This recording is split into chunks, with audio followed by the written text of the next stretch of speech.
Hello and welcome to Every Persona Explained, where we take a look at the origin and representation of every persona.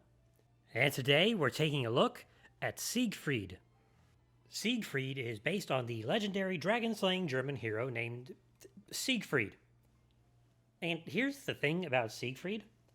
He's probably the Germanic version of the legendary dragon-slaying Norse character Sigurd. They share a near-identical story and have similar name meanings. And apparently, according to this book, Siegfried is just the Germanic version of Sigurd.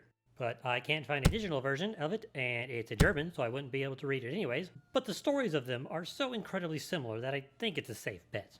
Siegfried/Sigurd's tales are recorded in many different sources, including the Poetic and Prose Eddas, as well as the Volsunga Saga, and the Nibelungenlied? I'm definitely pronouncing that wrong. And while there is an overarching story that's basically the same, details like event order and names vary, so this video is going to have a very generalized version of the story, for the sake of brevity and also my sanity. Siegfried is a prince of somewhere. The Poetic Edda just says somewhere in Frankland, while the Nibelungen says he was born in the town of Xanten. But that's not important really, because most sources breeze past this part and get right into the slaying of Fafnir. Now, since Fafnir will get his own video, I'll keep this brief. Siegfried kills the worm Fafnir at the behest of the smith Regan, who Siegfried then kills too. Don't worry, he had it coming. In one version of the story, Siegfried bathes in Fafnir's blood, which makes him invulnerable, aside from a small spot where a leaf landed on him. He then takes the dragon's hoard and becomes very wealthy. Next thing he does is get a Valkyrie GF. Siegfried goes to a place called Hindfell, where he finds a castle. In this castle, he finds someone sleeping in full armor, which just seems impractical. He takes their helmet off to find that, gasp, it's a woman! He then cuts the armor off of her, damn that's a sharp sword, which makes her wake up. She then explains that her name's Brunhild. She's a Valkyrie and that she was cursed to sleep until someone worthy enough to marry her came along. So they decide to get married. So he's slain a dragon, taken its hoard, and is now dating a Valkyrie.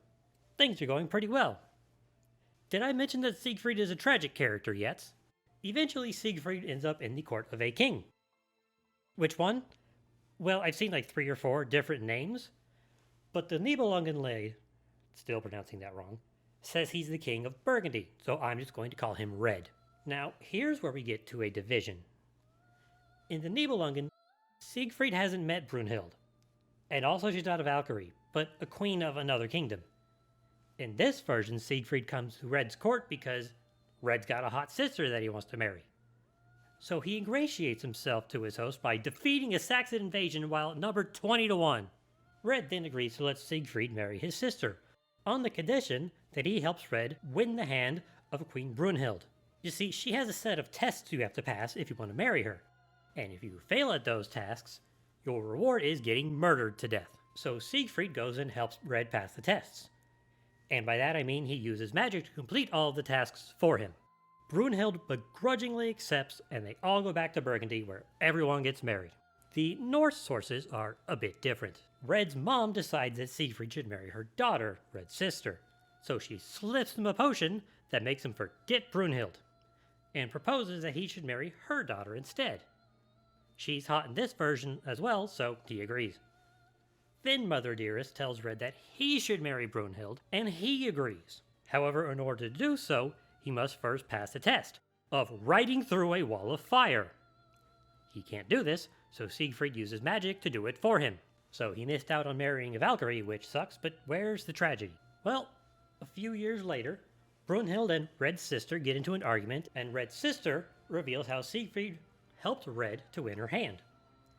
Brunhild took this not well and decided to have Siegfried murdered about it. She sends an assassin to stab him, either when he's sleeping or out when he's hunting.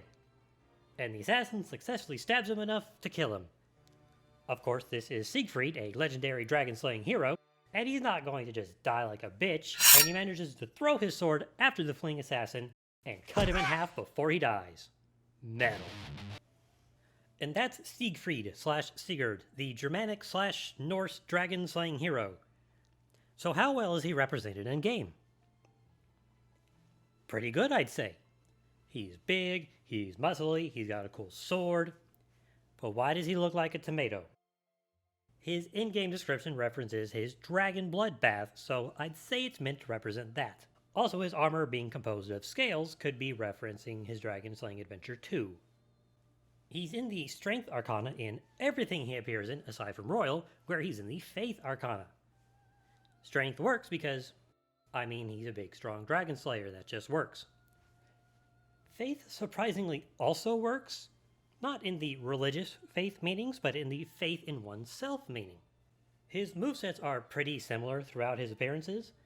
A heavy focus on physical moves, especially slash damage if the game has it, and most have either Vorpal or Brave Blade.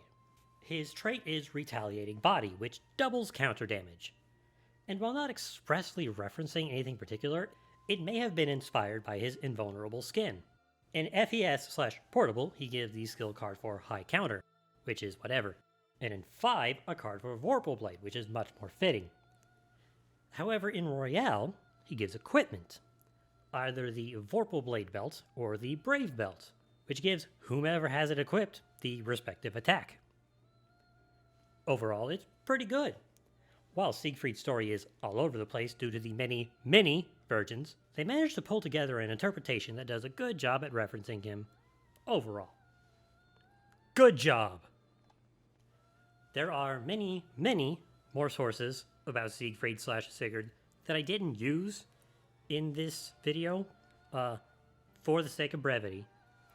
And also because a lot of them are just fragments that seem to connect to the other sources, ones that I did use.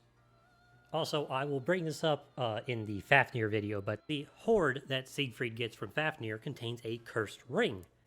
This ring is supposedly part of Tolkien's inspiration when he was writing The Lord of the Rings for the One Ring.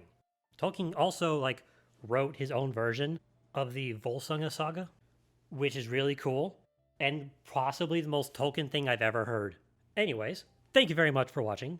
Don't forget to subscribe if you haven't already. Let me know who you want to see next in the comments down below, and I'll see you next time on Every Persona Explained.